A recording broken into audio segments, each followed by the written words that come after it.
Have you ever used an AI chatbot and just wondered, what's actually happening under the hood? Well, we're about to pull back that curtain. We're going to break down the complete blueprint for a modern AI chat app, all the way from the screen you tap to the AI brain that talks back. You know the feeling. You type a question and almost like magic, words just start appearing on your screen. But what is going on behind the scenes to make that happen so seamlessly?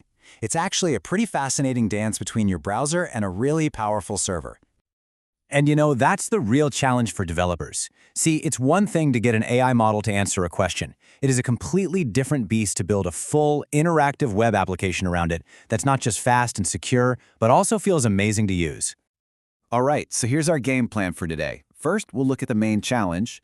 Then, we'll break down the client-server blueprint. After that, we'll follow a single message on its journey, uncover the secret behind that real-time streaming effect, and finally, lay out a roadmap so you can build one yourself. Okay, let's kick things off with a big picture, the full-stack AI challenge. And the good news is, we are not starting from an empty page. We're actually going to be breaking down a starter kit that serves as the perfect blueprint for exactly this kind of app. Now, this blueprint, it's more than just code. It's a complete solution. It gives us a really clean separation between the front end, the part you see, and the secure Python backend that does all the heavy lifting. And most importantly, it absolutely nails that smooth, real-time typing effect we've all come to expect. So how is this whole thing organized? Well, it all comes down to one of the most fundamental patterns on the web, the client-server blueprint. This diagram might look pretty simple, but it is the core of almost every single web app you use. On one side, you have the client. That's your browser or your phone, and its only job is to handle the display. On the other side is the server, and that's where all the power is. It holds the application logic, the security, and in our case, the connection to the AI. They just talk to each other over the network. Simple as that.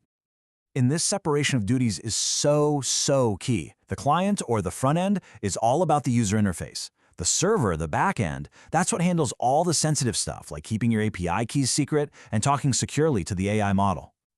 You can see this separation perfectly reflected in the project's file structure. Everything the user sees and interacts with, that lives in the front-end directory. And all the powerful Python logic, all the AI communication, that's tucked away safely in the back-end directory. This kind of organization is just essential for building a clean, secure application. Okay, so we've got these two separate parts, the client and the server. But how do they actually work together? Let's follow a single message from the very moment you hit send and watch its journey through the entire system. All right, here's the entire journey, play by play. It starts with you, in the browser. The second you hit send, the front end packages up your message and fires it off to the back end. Now here's the crucial security step. The Python server catches that message, and it is the only thing that's allowed to talk to the AI. That's how your API key stays safe. Then something really cool happens. The AI doesn't send the full answer at once. It streams it back in these tiny little pieces, which the backend immediately forwards to your screen. And that's the secret to making it feel instant. Now there's a really important design choice here. The backend is stateless. It basically has no memory. Think of it like a calculator. It gives you the right answer every time you ask, but it doesn't remember your last calculation. All of the chat history is managed right there in your browser. And this makes the backend incredibly simple, super efficient, and way easier to scale up. That brings us to what is honestly the coolest part of this entire setup, the real-time streaming. How does that magical typing effect actually work? Well, it's not magic at all. It's just some really clever engineering on both sides of that client-server divide. To really see why streaming is such a game changer, just compare it to the old way. Traditionally, you send a request, and then you wait. You're just staring at a spinner or a blank screen until the entire answer is ready. Ugh. But with streaming, the response starts showing up almost instantly, word by word. It feels interactive, it feels alive, and just perceptually, it feels so much faster. So, how's it done?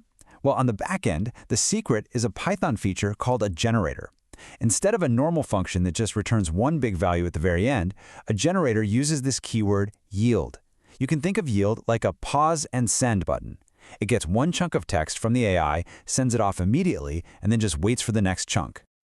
And on the other side, the front end is built to be the perfect receiver for this. It uses something called the Readable Stream API. Basically, the JavaScript code just listens. The moment the backend yields a new piece of text, the front end catches it and slaps it right onto the screen. This perfect little handshake between the client and the server is what creates that totally seamless typing effect. Okay, so that's the theory. You get the architecture, you understand the logic behind streaming. But how would you actually go about building this yourself? Let's map it out. Here's a pretty logical 7-step plan. You'd want to start by building a simple backend first. That's really the heart of the app. Then you can create the front-end shell. The first real challenge is getting them to talk to each other, and you'll almost certainly run into something called a CORS error. It's a browser security feature you'll have to configure on your server.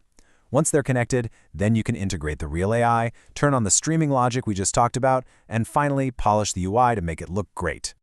And trust me, as you build, you'll probably hit a few of these common hurdles. That CORS issue is a browser security setting that, by default, just blocks your front end from talking to your back end. You have to explicitly allow it. It's also absolutely critical, I can't say this enough, to keep your API keys secure on the back end only. Never, ever expose them in your front-end code. And you'll also need a plan for managing the conversation history, right there on the client side. You know, if there's one single idea that holds this entire blueprint together, it's this. You have to understand the separation of concerns. The client handles the look and feel. The server handles the logic and security. Getting this principle deep in your bones is the foundation of building any robust, scalable web application. So there you have it. We've deconstructed the architecture, we've followed the data from click to response, and we've revealed the engineering behind that real-time streaming. The blueprint isn't a mystery anymore. It's in your hands now. So the only question left is, what are you going to build with it?